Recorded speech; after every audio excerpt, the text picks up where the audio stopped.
Sometimes you're writing a poem and you visualize how it will look on a page, or as you're writing it, you think, oh, how can I make this an opportunity to move my body in a particular way or enunciate in a particular way to make it move a little bit more. It allows you to inspect something from a multitude of different sides until you really kind of understand it as a world.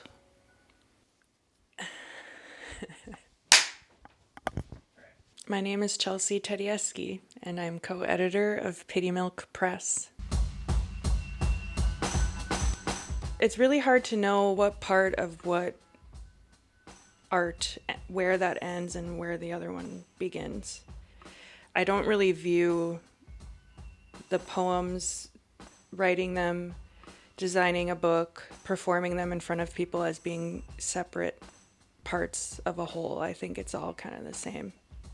An origin story for Pitymilk is kind of difficult timeline-wise, but I was taking a zine making course at UWM, and then sort of at the same time, I had met a DIY community in Milwaukee and lived in a space called the Laundry Chute. We had shows in the living room, we hosted potlucks, we were screen printing things, doing things ourselves.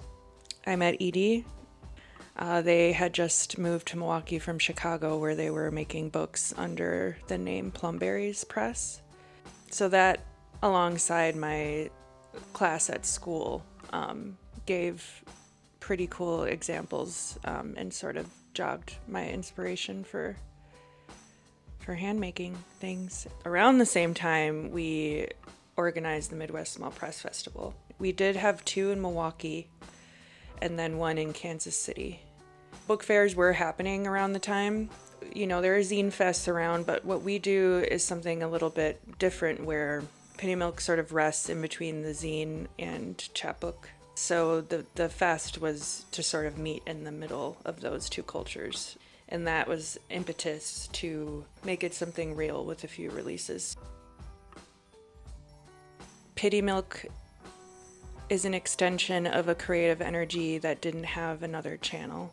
We do print things in-house and cut them ourselves and fold them ourselves and collate them ourselves and sew them ourselves. In the beginning, that used to be a little bit more of the process. Each book kind of had its own unique production process to it. Like, we would cut little squares out of pages or stamp circles.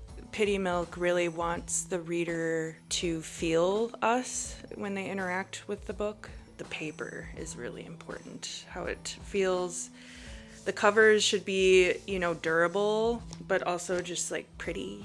Some of the first books that I would have made would have been this project called Humble Humdrum Cotton Frock, which is a collection of poems from various poets. These are all screen printed covers. I think this became a prototype of stylistically what Pitymilk turned into. Some of these aren't sewn.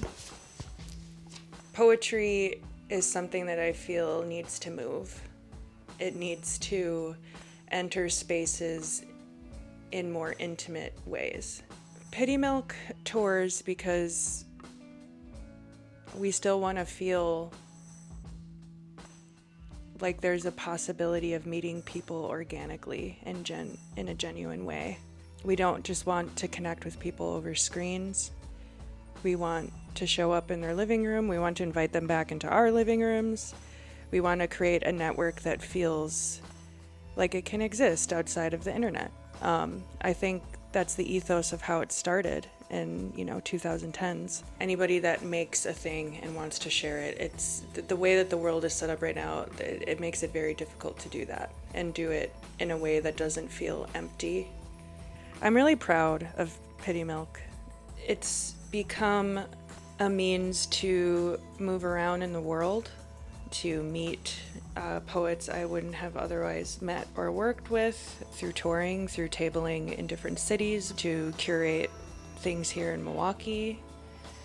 Are we getting okay material? Yeah. You can't talk about Pitymilk without talking about Woodland pattern. You can't talk about Milwaukee without talking about Woodland pattern. You can't talk about poetry without talking about Woodland pattern. The only introduction I had to poetry was in school. It was in academia. It was highly curated. Anything that I did resulted in a grade, so it felt a little transactional. But coming into contact with the space Woodland pattern made really taught me that poetry, like, it mattered and had real weight in the real world. People cared about it. People showed up for it. People supported it. People got excited by it. People lived it. And that was just highly inspiring and led, I think, to Pitymilk becoming anything at all. They were a cool foundation in the community, but also, did what they could to help collaborate across that and help other projects outside of itself become something. Thank you for supporting Pitymilk and giving us an opportunity to give you a little retrospective of the press. It was something that didn't have to be, but it's something that is and will continue to be just because, it wants to. And I think that's beautiful.